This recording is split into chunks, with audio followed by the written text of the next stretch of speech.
बांग्लादेश की पूर्व प्रधानमंत्री शेख हसीना ने अंतर्राष्ट्रीय अपराध न्यायाधिकरण, देश की मौजूदा राजनीतिक स्थिति और भारत बांग्लादेश संबंधों को लेकर बेहद तीखा बयान देते हुए अंतरिम सरकार पर गंभीर आरोप लगाए हैं।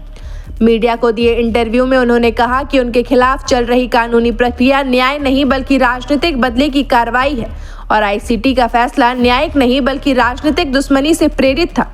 क्योंकि ना तो उन्हें अपना पक्ष रखने का पूरा अवसर मिला और ना ही अपनी पसंद का वकील चुनने की अनुमति दी गई। शेख हसीना ने आरोप लगाया कि इस ट्रिब्यूनल का इस्तेमाल आवामी लीग को निशाना बनाने और राजनीतिक प्रतिशोध निकालने के लिए किया जा रहा है।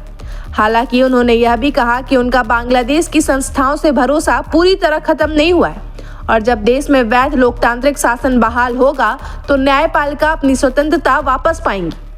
उन्होंने उस्मान हादी की हत्या पर गहरी चिंता जताते हुए कहा कि यह घटना देश में कानून व्यवस्था के पूरी तरह चरमरा जाने का सबूत है और मौजूदा अंतरिम शासन के दौरान हिंसा और भी बढ़ गई है, जिसे रोकने में सरकार पूरी तरह नाकाम रही है।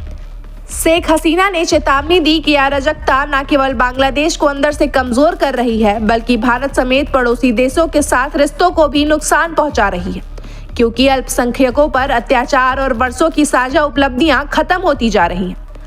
आगामी चुनावों को लेकर उन्होंने साफ कहा कि आवामी लीग के बिना कोई भी चुनाव लोकतांत्रिक नहीं हो सकता और बिना जनादेश शासन कर रहे मोहम्मद यूनुस उस पार्टी पर प्रतिबंध लगाने की कोशिश कर रहे हैं जिसे जनता 9 बार सत्ता में चुन चुकी है, जिससे लाखों लोग मताधिकार से वंचित हो जाएंगे और ऐसे चुनाव से बनी सरकार के पास नैतिक अधिकार नहीं होगा।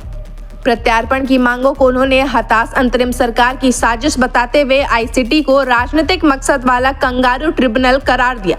साथ ही भारत द्वारा दिए गए समर्थन के लिए आभार जताया और स्पष्ट किया कि उन्होंने बांग्लादेश न्याय से डर कर नहीं बल्कि खून खराबा रोकने के लिए छोड़ा था और अंत में अंतरिम सरकार को चुनौती दी कि अगर आरोपों में सच्चाई है तो उन्हें हेग की किसी स्वतंत्र अंतर्राष्ट्रीय अदालत में पेश किया जाए, जहां उन्हें पूरा भरोसा है कि न्याय उनके पक्ष में ही होगा।